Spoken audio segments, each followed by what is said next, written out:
So we're here with the. There we go. Let's do it. This is the way it should be. This is the way it should be. That'll make the vlog.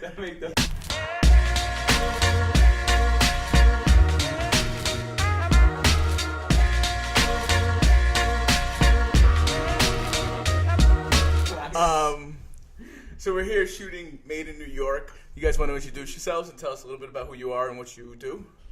Yeah, sure.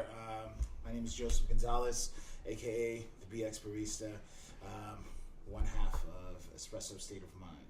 Yeah. I'm Javier Alvarez, other half of Espresso State of Mind, also known as Life of Javi on Instagram, and we are coffee consulting baristas from New York City. Yeah. So what is a coffee consulting barista? Because I'm like the, and don't take this offensively, I'm like the go to Dunkin' Donuts or like get coffee in the kitchen at the office kind of guy. Although I have been spoiled. I lived in Central America for a little while in Costa Rica, so the coffee. I'm half Costa Rican. Okay. So then, you know, I do like good coffee occasionally. It's just, it's so time consuming. I mean, I completely get it. Also, as I tell guests, the secret to a good cup of coffee is however you like it. Right. So, if you like Dunkin' Donuts, go for it. You want a Bustelo, go for it. Starbucks, whatever. Exactly. Yeah, you know what I'm saying? There's nothing wrong with that. Yeah. I mean, you know, in all honesty, you know, we do a lot of our pop-ups are in the Bronx. Okay. You know, Bronx is blue collar. These are people who just wake up in the morning, want their good cup of coffee, and want to go. Now, do they want a natural process Ethiopian? No. To them, it's going to be a bad cup of coffee. Why? Because it doesn't give them that punch. Right. So what we bring is, we bring a Colombian. We cater to our guests, Mm-hmm. you know, and they feel it right off the bat. They love it. They taste it, you know. So trust me, we carry Bustelo too. Just it's not Bustelo. And Right. that's the difference. Our goal is to take it a little bit higher. So, as you were asking, for the consulting, basically, I know me with a lot more experience within this with Hav.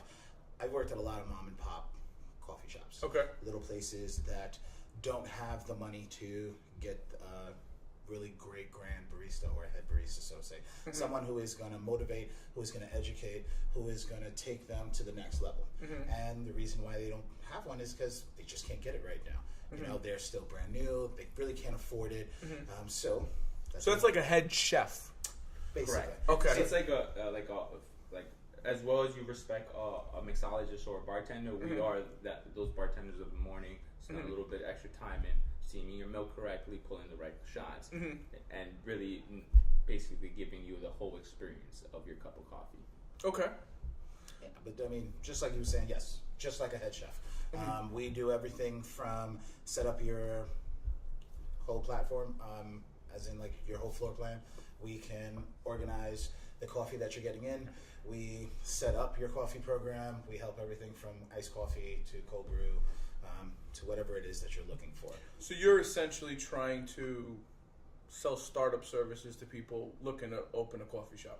Not just looking to open up, also companies who have opened up and know that they can take it to the next level because it is out there, Okay. but don't know where to look or where to go.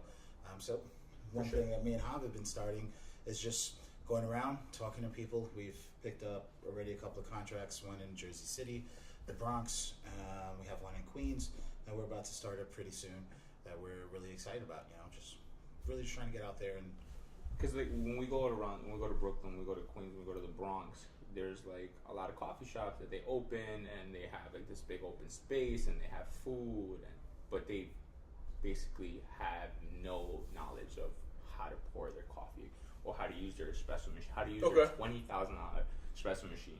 We walked in the other day and some guys just pulling the shots and they got a big shot of espresso and then they steam milk, foam it up, drop it. And for any coffee expert, that compared to what we do is a complete different taste. Okay. That's kind of like the education we want to bring to people because that's really what's going to bring that customer back into that coffee shop. yeah, like some will look at us and go, oh, well, you know, you're a coffee snob or you're bougie. You want to call me that? That's fine.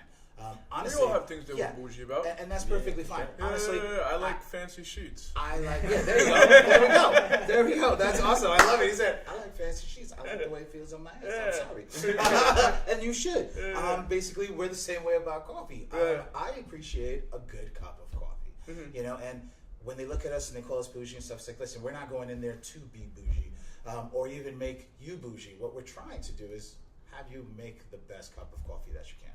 That's our ultimate goal. Our ultimate goal is to really bring out all the flavors and do everything that they have been doing with wine and tea for centuries, but now just do it with coffee. The third wave, as they call it, only came into the late 90s, early 2000s. Okay. So every year there's something new and something different in the coffee world because it's still a baby and there's still so much more that we can still learn compared to the other ones. So what is the response that you guys are getting to teaching people So the beauty better ways? Yeah, so the beauty behind what we do is that we're also full-time baristas. Okay. So I'm at the Westin Grand Central. He's in the Bronx. So usually we're basically masters of our own craft. We like I said, we document our latte art. We compete.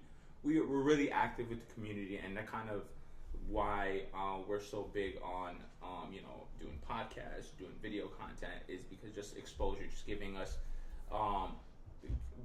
brand developing on what we love to do, and kind of just showing people like, oh hey, there's actually more than just making a cup of coffee for a barista.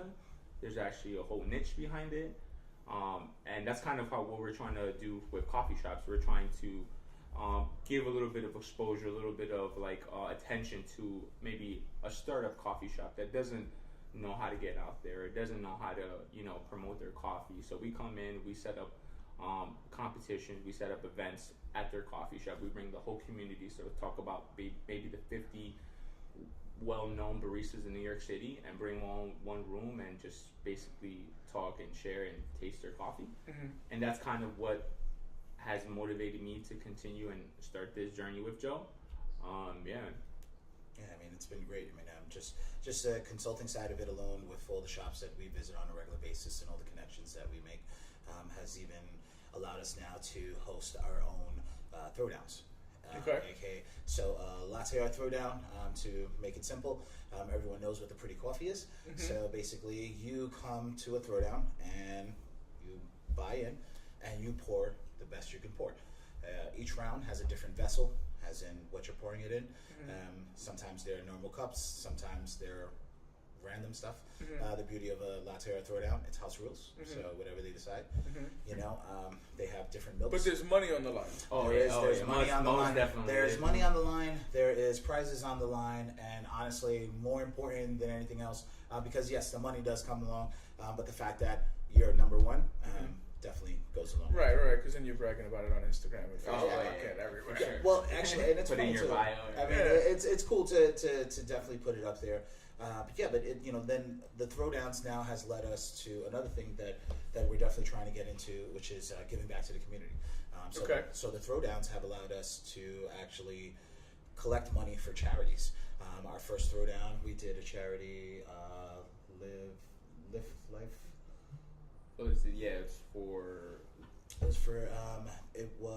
We raised $500 for a. I think it was a cancer awareness company. Yeah, they were basically helping families who got hit last minute with something that just couldn't take care of, and they were given out. So first one went to that. The next one, we partnered up with a company in Brooklyn that we had to deal with environmentalists, giving back to the environment, stuff like that. So we have another one in April coming up, which we're looking to do something on, and then I think the following one, which is in either May or June, we'll be partnering up with the Bronx Reading, which we're excited about, and then be able to help them out and give back, which is a whole big thing. The Bronx, by the way, is the only borough without a bookstore, and it's really fucking sad and just basically disgraceful. It's the only borough in New York City without a bookstore. But we're changing that. The Lit Bar is coming in, which we're really excited about, Noel, and we'll be working with Noel as well her coffee program when she brings it in. But they also have a couple of festivals coming in, so definitely looking to do some big things with that. So how did you guys get into this side of, obviously you're baristas, but like how did your coffee history project over your life? So I started at Starbucks 7 years ago. Okay. As a regular, just grabbing a job. Went into management, then kind of loved the whole customer service on it. Then got offered a job at the hotel. Got real complacent for like 3 years. And then, like I said earlier, I consumed Gary Vee content. I was kind of a little lost on where I wanted to do with my life. So I just started exposing myself just one cup at a time, and kind of because of meeting Joe kind of showed me the whole community of underground baristas, and I basically fell in love with the whole competitive, community. Like, there's something about having 60, 70 baristas in one room that do the same thing and just share knowledge, connection. Like, the fact is that in last September we took a trip to Nebraska to help this small coffee shop company that's been dying, getting crushed by Starbucks. We came in, we taught them latte art, we educated, we had a throwdown, and now that coffee shop is every day motivated, improving on their coffee, improving on their content. So like the beauty behind it is with the content that we do every day, it's kind of inspiring, motivating everybody in the community to do the same thing. And it's just like, it's kind of like that whole movement of like Vader Nation, of just like everybody just becoming its own media company. And that's kind of how I basically am now and see my future in coffee. And that's why we launched coffee catering, because we figured that baristas are super underpaid, and if we can offer a barista $25 an hour to work a catering event, then we have a way to elevate these people's lives and impact, and we're just doing it with giving it back. So it's all about giving back this year, and that's how it's been going. Yeah, I mean, I guess I've been in hospitality 20 years. Started off in restaurants. First job was a dishwasher. Worked my way up. After about 13, 14 years in restaurants, basically just got tired of dealing with it. People are assholes in restaurants. They don't care. No matter what good service you give, they're just going to be a dick, and they're going to fuck with you and all that other stuff. Anyways, someone I used to work with got a general manager position at a coffee shop, introduced me to the world, gave me a good pay rate and the schedule I wanted. So I was like, you know what, fuck it, I'll go for it. I'm someone that I don't like feeling insufficient at my job. So I basically got put into a coffee shop where everything was already programmed, set up for me, and I just didn't understand what I was doing. I knew what I had to do, but I didn't understand any of this stuff. Fast forward a year later, I'm working at a new location, realized that this barista thing isn't just something that you just do. It's actually a career. You can set up coffee programs. Matter of fact, I was working at the airport, and the lady who was training me was the head barista for not just one location, but she was the head barista for 9 states of locations that they had these things in, as in different airports. And she would just travel. Like a district manager. Yeah. She's just constantly traveling, training people, etc. And I was like, oh wow, this is actually like a career. Like, you can actually do something with this. And she's like, yeah, I've been doing this now 9 years. I had never heard of this. I thought a barista was just some bullshit kind of job, so to say. But after that, started getting my certifications. In the coffee world, you don't have a college course that you can take. So the equivalent would be the SCAA. So it stands for Specialized Coffee Association of America, and then they also have the SCAE, Specialized Coffee Association of Europe, which recently has merged, and they're now just one. But basically, I have barista certifications. I have green bean buyer certifications, which means that I can buy green beans. So basically, this is right before the roaster gets it. I have my hands basically like 3 different areas of coffee. So right now, just continuing my certifications to, I guess, get the equivalent of like a master's. And then continue moving forward with all of this. one of the things I learned that I was really good at was training. I had patience in it. You know, it's very easy to be good at what you do. That doesn't translate as in being able to explain and show what it is that you do. Naturals are the worst coaches. Why? They're naturals. They just come. Yeah. And they're the worst teachers because they don't understand. They can't comprehend. Why the fuck don't you get that? Sorry, I'm not supposed to. You could absolutely fucking curse. I thought you were asking about banging on the table because of the microphone. I was like, I don't know. But But they don't understand that. You know, I don't have that luxury. I struggled my first time being put on an espresso machine. I was so bad they put me in the kitchen for 2 months. So I worked very hard. You know, so it's a little different. So I can now bring that to the table and sit there and actually work with these people and also just find what it is that grabs their attention. The only thing that comes to teaching is one, inspiring and being able to grab someone's attention.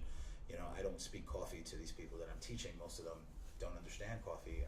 I speak whatever it is they know, you know, whether they're baking or whether they're a musician or something. I just take the coffee and relate it to it, and it's been working out really great so far. Okay, so what's the 5-year plan? For me, latte art champion, but traveling the world consulting. I follow a good amount of baristas that go around the world, and they bring them to Taiwan, they bring them to Philippines, they bring them to Australia. So there's people right now that are getting flown all over the world because of their ability to pour coffee. Correct. That's correct. That sounds absolutely crazy to me, Yeah. but like I can see it. Yes. I got flown out to Nebraska to show and to basically bring what it is that we bring here, right? So like we don't just like pour coffee. We bring affection. It's not saying that that's what you're saying. Yeah. But you know, like we bring, you know, like it's different. Where before people sometimes would go to a throwdown or whatever. You know, now it's like, oh, we all are going. You know, I mean, we now get in cars and we travel different states to do these throwdowns to one meet and also to compete. So these throwdowns are just obviously amongst baristas, but are there other coffee lovers there? Oh yeah, for sure. It's open to the public. It's open for every public. We encourage coffee lovers to come in and experience. It actually mind blows them the fact that there's a bunch of baristas and they're all looking at this like fancy art, and the only thing they want to know is, how can I drink this cup of coffee? Really, because it's like super fancy. Or my favorite, why aren't you drinking it? Because it's not judged on taste. It's just judged on look. And then once it's judged, we toss it, unless someone wants it. And most people who are in the coffee world don't understand. It's just like, but you throwing off that coffee. It's like, well, listen, you can't drink all 6 or 7 of them after a while. You'll fucking lose your mind. I mean, I don't know about you. This is It's like number 6 but you know, so I was in the office at 5 o'clock in the morning though, so that's awesome. I'm Trust already. me, I've been up since 5. I went to sleep at 1:30. So I'm with you. Yeah. I mean, I'm very good about getting like my 6 to 7 hours, but you know, it ties into having a son and just going to bed. Like I'm in bed sometimes 9:30, sometimes 10. Like, because the reality is at that hour of the night, if you're not working, you're wasting fucking time. Because you're either playing video games or watching TV or putzing around on the fucking internet. Like 2. He's 2. Oh man. Yeah, so he's a bundle of energy all over the place. Well, my son is 10 and my daughter's 15, so I completely get it. My son plays hockey. He's been doing it for 6 years now because he is just a ball of energy, and we need to do something to expel it. You know, he played 4 games this past weekend on the ice, and we're talking both games in the morning. We're 8 o'clock in the morning. We're up at 5:30 to be out the house by 6:30, to be in Jersey by 7:30, so that the coach does his thing, and then they're on the ice by 8. That's crazy. So tell me about the philanthropic side of what you guys are doing, because I think that's dope. So I want to make Espresso State of Mind a media company. That's where I'm going. That's where I feel like any business nowadays, content. So what I want to do is document our whole journey, to either barista champion, to the evolution of Espresso State of Mind, to traveling the world. The more and more that we go on road trips for either competitions or coffee fest, we're meeting all these people that are just not doing anything online, and I kind of want to be that person that provides that service to these coffee companies because it's just people are just not doing it now, and I could see in 5 to 10 years us being basically the front of coffee content, and that's where I want to take Espresso State of Mind. And just because of the fact that there's so much coffee everywhere around the world, we're getting views from Philippines, from the Thailands. Like, I have so many friends from the Philippines that are super active, and like, because United States is so behind on like latte art and coffee education compared to Australia, to South Korea, it's not even close. So like, what's the difference? The difference from So let's I'm gonna pull up. Cool. What would be the best place to find this? Like Instagram? Yeah. Like just hashtags? Yeah. All right. Go fast. Let's see if we can get this to work. That'll be the $1 million question. Come on. Of course, when I don't want it to work, and it's gonna pull up something inappropriate.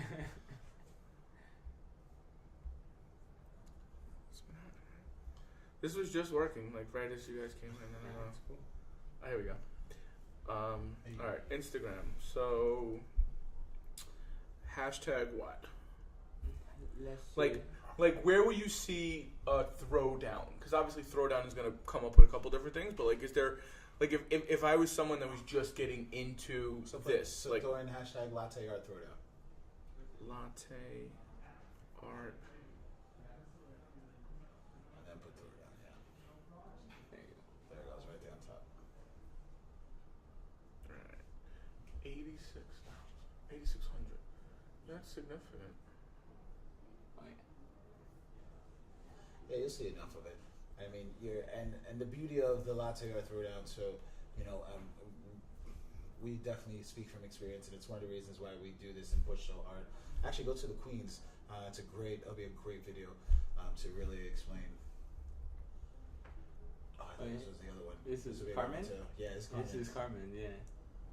She made a cool little video on showing the world. But when we first got into the latte art throwdowns, it was all about just trying to see who's the best and all this other good stuff. Do I have to just go to this cafe? Yeah, you can actually go to the Queen's Cafe. Yeah, Where in Queens is it? right there on Story Store. Mars. Yeah, They just had a latte art They had competition Throwdown? 2 Fridays ago. because they have. I want to see if they have their video. So Queens just did one, and they did a really. Is great it in video. Maybe it's in like Should be their somewhere. link in the bio? Yeah. Let's see. Had QWNS. Yeah. There we go. let's see if they put it up. They must have not put it up. No, they have it up. Do they have it up? Yeah. Keep coming down. It should be down there somewhere. Either that, or we can go to Dre's. Dre has it too. Okay. Phone's about to die, by the way. My phone's always about to die. Yeah. Story of my life. Did they get it up? Yeah, I don't think they put it up. No, they put it up. Maybe somewhere else. Yeah, maybe somewhere else.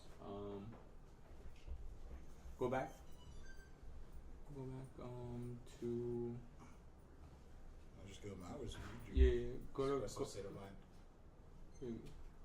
Yeah, go to Espresso State. Perfect. Because we got a bunch of our videos up. Yeah, sure.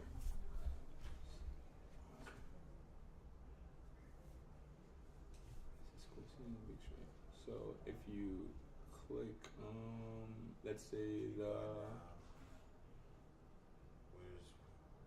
Where's the one? Where's the Abbotsford one? I'll go up. This one. Was it Evelyn? This one. Oh, that one. Perfect. Second ever Espresso State of Mind throwdown at Abbotsford.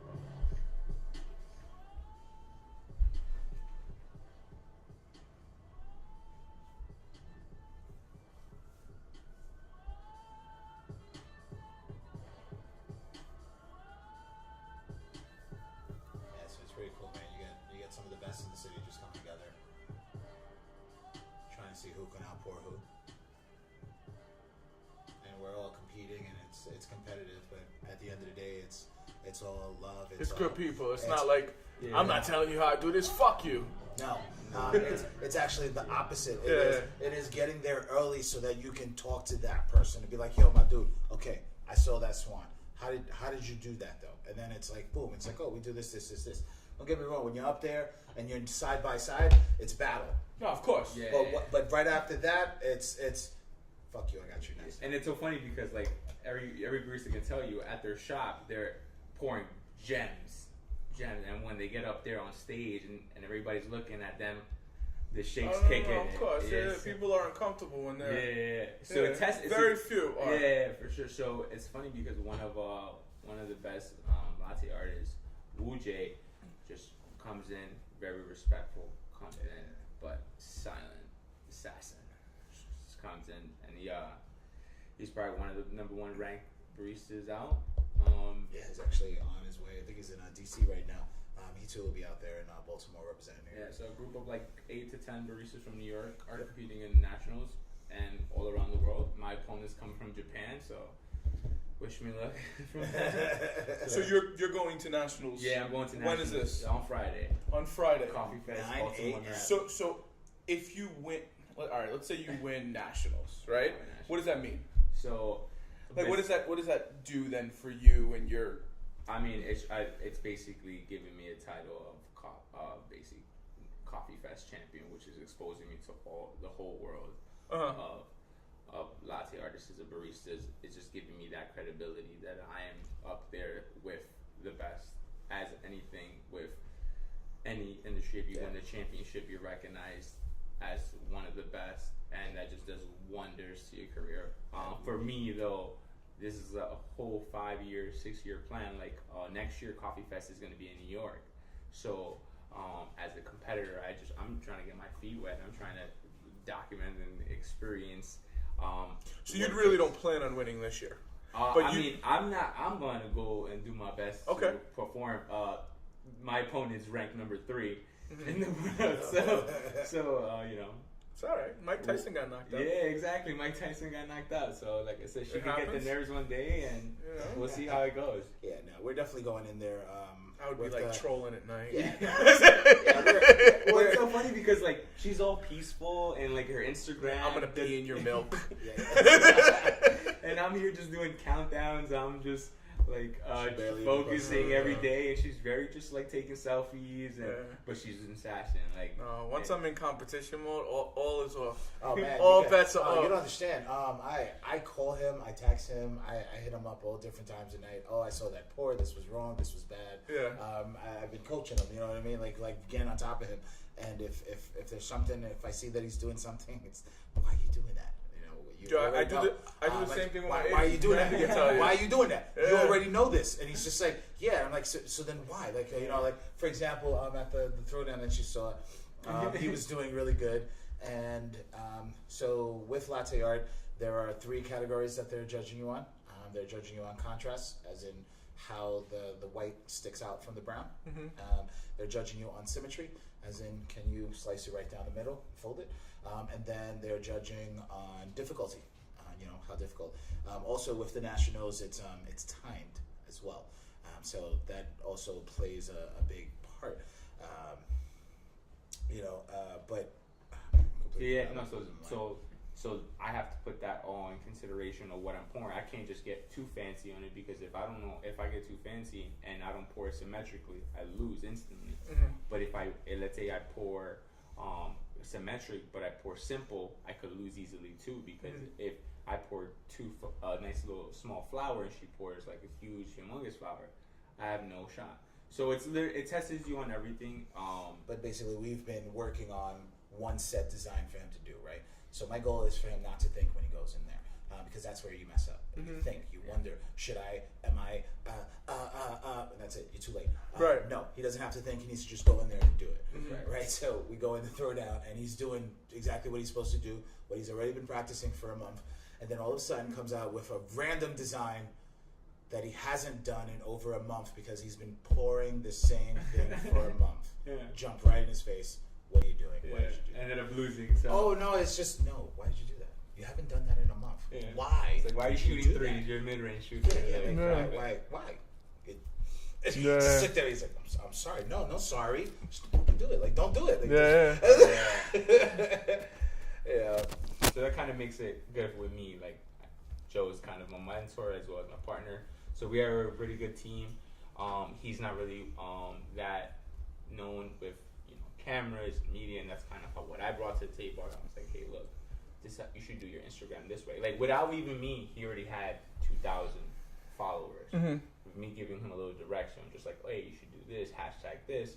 He's over 3,000 now. He's well known, and it's 3,000, but the engagement factor of 3,000 in the coffee community is out of this world. And that's kind of what got my attention with coffee. It's like the coffee people don't post, but they're watching. They're watching. They're commenting. They look at your stuff and they love it. So that's really what got my attention with coffee, and then like building a media company behind that. So I don't think I asked this, but we'll go back to it. The philanthropic side, how did that come to be? What do you mean?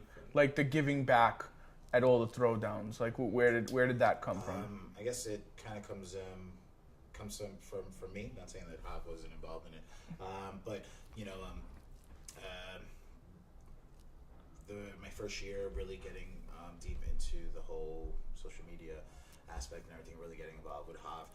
The one thing I started noticing was all of these great opportunities to help the Bronx one way or another, whether it's volunteering to paint or plant trees, whatever. The problem was I kept finding all of these events after they were done and after they were posted. Right. So I had the pleasure of watching all of this, but what it allowed me to do was at some point get to a point where I was actually catching all of this stuff on time, and I started helping. So that's where the philanthropic side of it came into place. Whether it was coffee or balloons, because I'm also a beast in balloon art as well. It's my superpower. But it just basically I was given stuff or shown stuff because I wanted to learn. So I felt it would give me bad karma if I paid to do the same in return. You pay it forward. You know what I mean? If I go somewhere and someone buys me a coffee, okay, the next person, I'm going to buy them a coffee. Why? You paid for it. That's the way it should be. Right. So it's one of the things that we are trying to do. One of the things that I'm working on currently and hoping by the beginning of next year to actually pull through is I would like to develop a full coffee program in the Bronx. So they have, like Hunts Point has a full culinary arts program where you can learn how to like French cuisine and all this other stuff. So I'd actually like to set up a complete coffee program where you come in, you not only learn the barista side, but we'll go and buy our beans. We'll actually roast it. You can sell it at your cafe, or we'll get you internships in different spots in the Bronx or just different places in New York City. And the beauty of all of this is when these kids go out to these stores, they don't have to worry. Why? Because they were trained by Joe. And it's like, oh, well, you were trained by Joe. I know what Joe already brings to the table. And just makes life a lot easier. And they continue to push that forward. I love my borough. And, nowadays the Bronx just gets a really horrible rap. And I get it from these guys all the time. Because I'm a Queen. I'm a Queens kid too. So listen, the only time I go to the Bronx is to see the Yankees. That's about it. The Bronx ain't that bad. Anyways.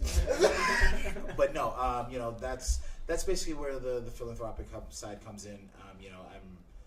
I'm at a point right now in my life where I've been truly blessed, and it's time to give back. And what am I waiting for? Why do I keep waiting?